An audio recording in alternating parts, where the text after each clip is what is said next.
kayo, no? Hindi, may inuman daw mamaya.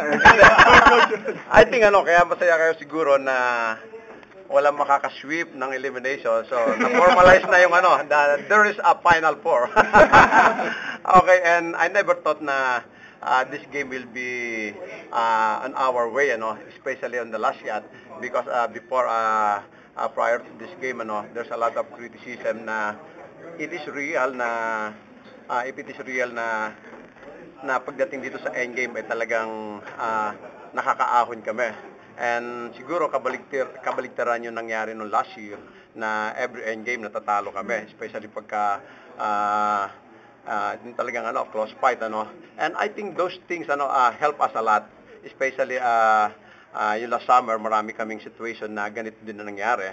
And slowly nagmamature yung player, and I think this is a big statement, and I know yung confidence ng mga player ay nabubuo na dahil beating FEU is not an easy job, and I think with this win they thought na they're thinking na okay, kahit sino pala pwedeng talunin, and sinasabi ko naman sa kanila kahit sinong team dito sa college basketball, NCAA or UAP, kaya natin talunin, but we have to play with consistency dahil yun ang kulang And right now, I think naniniwala sila na yung sinasabi ko is tama para sa Coach, talk about the last play, Coach. Serving notice with the title contender.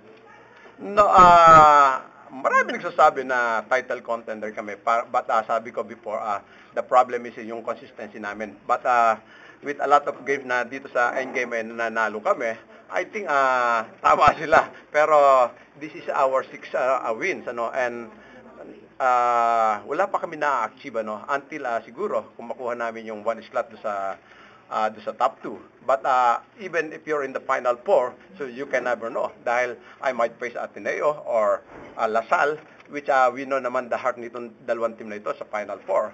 So assuming na pumasok kami sa Final Four, so there's still a playoffs and during the playoffs you can never know what will happen. Dahil sabi ko nga you can underestimate the heart of the champion. Makakalaban mo doon lahat mga champion kaya lang kami siguro pagkagutom na gutom talagang hindi na kami magpapatalo. Coach, talk about the final play. The final play. Ano yung options nila, Coach? Well, yung final play talagang nagkamali pa si EJ Camson, instead of going straight to his left dahil facing the basket, doon siya sa kabila pumunta. Pero he realized na mali siya, wala yung screener niya, bumalik yung sa kabila. And si Alex, and it happened before to him na siya yung receiver doon sa taas, sa gitna.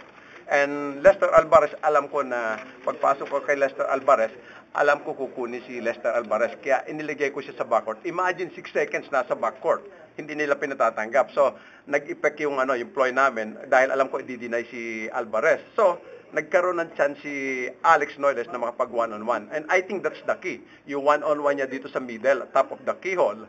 And unfortunately, he missed that layup. But luckily, Camson was there. The right place at the right time. And I think that's a lucky break for us.